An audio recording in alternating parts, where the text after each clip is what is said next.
మంచి భోజనాలు వడ్డిస్తారనమాట. ఈ టేబుల్ మీద ఈ టేబుల్ మీద అటు ఒక 8 మంది, ఇటు ఒక 8 మంది. ఓకేనండి, అర్థమైందా? అసలు మంచి రుచికరమైన భోజనం. అప్పుడు ఆ 16 మందిని లోపల పంపిస్తారు ఆ భోజనాలు తినవని. ఓకేనండి, అర్థమవుతుందా? ఇంకా అప్పుడు అయితే వాళ్ళకి ఒక కండిషన్, చేతులతో తినకూడదని చెప్పారు. వాళ్ళకి ఒక పెద్ద స్పూన్ ఇచ్చారు, ఎంత స్పూన్. ఆ స్పూన్తో తింటే ఆ స్పూన్ నోటి దాకా వెళ్తల్లా, మళ్ళీ చివరినే పట్టుకుని ఆ ఆహారం తీసుకుని నోట్లో పెట్టుకోవాలి. అర్థమవుతుందా?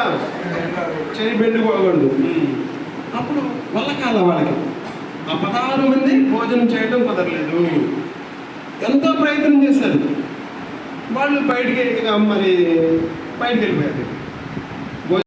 కానీ వాళ్ళకు ఒక ఆలోచన వచ్చింది, నేను తినకపోయినా పర్లేదు, ఆ స్పూన్తో వాడికి ఎలా, ఇప్పుడు మీరు ఎదుర్కొన్నారండి, మీ ముందు భోజనం ఉంది, మీకు తినిపించచ్చు, నేను చక్కగా బెండు కాకుండా తినిపించవచ్చు కదా. ఎప్పుడైతే నేను ఆమెకు తినిపించడం మొదలేసామో నాకు ఆహారం దొరికేసింది, నాకు కూడా.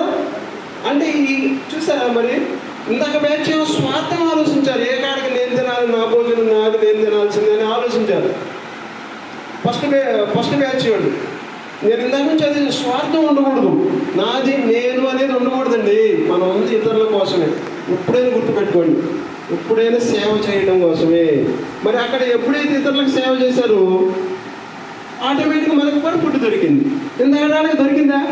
దొరకదు.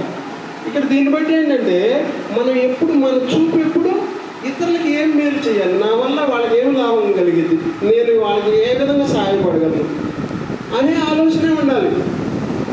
ఇక రెండో ఆలోచన ఉండకూడదు. చాలా మంచివాడండి ఇది మన జీవితంలో. నిజంగా చెబుతున్నాను, ఈ ఒక్క విషయాన్ని బాగా గుర్తుపెట్టుకోండి. ఓకే ఫ్రెండ్స్, అర్థమవుతుందా? కాబట్టి ఇలాగే ఉండాలి. పత్రిజీని ఆదర్శంగా తీసుకోవాలి, గాంధీ మహాత్ముడిని ఆదర్శంగా తీసుకోవాలి, రాముడిని ఆదర్శంగా తీసుకోవాలి. వాళ్ళని ఆదర్శంగా తీసుకుని మన జీవితం ఉండాలి. గౌతమ బుద్ధుడు చూడండి, మరి ఎంత చేశాడు ఆయన. రాజ్యాన్ని విడిచాడు, అడుక్కున్నాడు. మనమే ఏదన్నా పిరమిడ్ కట్టాలని డబ్బులు అడగాలంటే మొహమాట పడిపోతాం. మనకి ఏదైనా చూసి ఇచ్చారనుకో.